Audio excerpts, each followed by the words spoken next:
திருவிழா வந்தாலே பஞ்சாயத்து வந்துரும்ப்பா! அப்படிங்கிற மாரி. பிரிக்ஸ் கூடுனாலே அமெரிக்காவுக்கு அதிர்ச்சி தான். அதிர்ச்சி மேல அதிர்ச்சி தான். ஆனா இந்த முறை அமெரிக்காவுக்கு மட்டும் கிடையாது. சீனாவுக்கும் அதிர்ச்சி. அமெரிக்கா பிரிக்ஸ்ல எப்படிலாம் நடுங்குச்சுங்கிறத பார்த்தோம். அமெரிக்கா நடுங்குனதுக்கு முக்கியமான காரணமும், சீனா பிரிக்ஸ்ல ஒண்ணுமில்லாம போனதையும் இப்ப பார்க்க போறோம். பொதுவாவே பிரிக்ஸ பொறுத்தவரை அது சீன கூட்டணி, ரஷ்ய கூட்டணி அப்படின்னு மாறி போயிரும். எப்ப இந்தியா மட்டும் வெளில வந்துச்சு, அது டேய் அவனுங்க 2 பேரும் கூடி பேசிக்கிட்டு இருக்காங்கடா. நமக்கு என்னடா இங்க வேலை அப்படின்ட்டு போயிருவாய்ங்க. அதுல பெருசா ஒண்ணும் உலகத்துல உள்ள மத்த முக்கியமான ஏஜென்சிகள சேலஞ்ச் பண்ற மாரி வாய்ப்பே வராது. படுத்துக்கிட்டு கூட கனவு காண முடியாது. இந்தியா மட்டும் பிரிக்ஸ்ல இருந்து விலகிருச்சுன்னா. இது நல்லாவே ரஷ்யாவுக்கும் தெரியும், சீனாவுக்கும் தெரியும். இதக் காட்டிலும் உள்ளடி வேலை அப்படிங்கிறது, இந்தியா இருந்தா தான் ரஷ்யாவுக்கு பலம். இல்லாட்டி சீனா தூக்கிட்டு போயிருவான். எது அந்த கூட்டமைப்ப.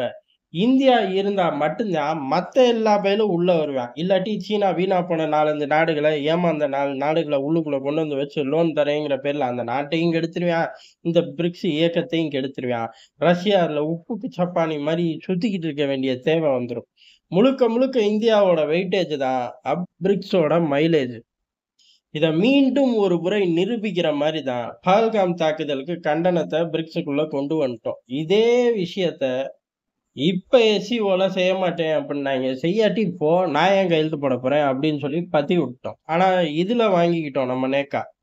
குவாட்ல வாங்கிக்கிட்டோம். குவாட்ல எதிர்ப்பு கிடையாது. இருக்கிறதே 4 பேலுக. அந்த 4 பேலுக இருக்கிறது சீனாவ எதிர்க்க மட்டும்தான். அதுல ஒரே விஷயம் அதான். அத அப்படியே ராணுவ கூட்டணியா மாத்தணும்னு அமெரிக்கா துடிக்குது.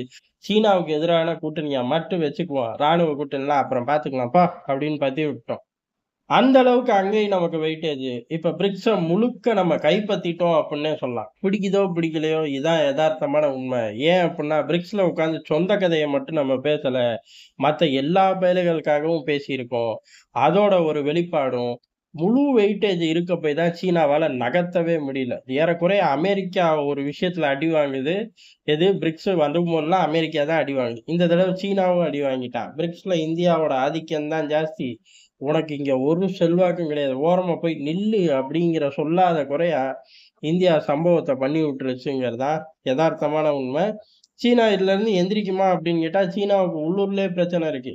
அதிபர் ஷி ஜின்பிங்க காலி பண்றதுக்கு ஒரு கூட்டமும், எப்படியாச்சும் இந்த ஆள தப்பிக்க வைக்கிறதுக்கு எது திருப்பி ஆட்சியில உயிரோட தப்பிக்க வைக்கிறதுக்கு இன்னொரு கூட்டமும் போராடிக்கிட்டு இருக்காமா.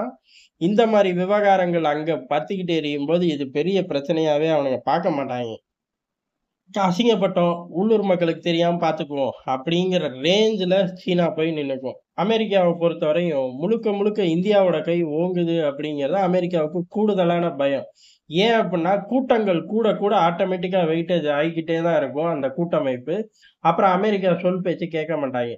எப்படி G7 வச்சு உலகத்த மிரட்ட முடியும்? நேட்டோவ வச்சு உலகத்த மிரட்ட முடியுமோ, பிரிக்ஸ வச்சு மிரட்ட முடியுங்கிறத காட்டிட்டா, வர்த்தக ரீதியா கொஞ்சூடு சீண்டி பார்த்துட்டாலே ஜோலி முடிஞ்சுச்சு. அந்த லெவலுக்கு இங்க வந்துட்டார்கள். ஏன் அப்புட்ன்னா, அ ரஷ்யா ஒரே வெற்றி விழா மாரி தான் அத கொண்டாடிக்கிட்டு இருக்கு. ஏன் அப்புட்ன்னா, டாலர சேலஞ்ச் பண்ணிட்டோம்.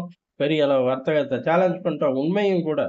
அத பெரிய அளவு அவர்கள் சொல்ல, சொல்ல எங்கிட்ட காட்டம் ஜாஸ்தியாகும். அதே மாரி இந்த பக்கம் ஒரு கால் வச்சே தீருவோம். அப்பதான் அமெரிக்கா கொஞ்சமாச்சும் அடங்குவான். F-35லாம் 4 பட்டன கழட்டி குடுக்குறேன். ரிமோட்ட உங்க ஊர்லயே வச்சுக்கிறேன் அப்படின்னு சொல்லி, இந்த பக்கம் மிடில் ஈஸ்ட்ல உள்ள நாடுகள்லாம் ஏற்கனவே இருக்கார்கள். இன்னும் கொஞ்சம் ஸ்ட்ராங் ஆயிருவார்கள். ஏன் அப்படின்னா, ரிமோட்ட குடுப்பா, நான் லைட்டா போயிட்டு மட்டும் வரேன். அவ்வளவுதானே, நான் கூட போல.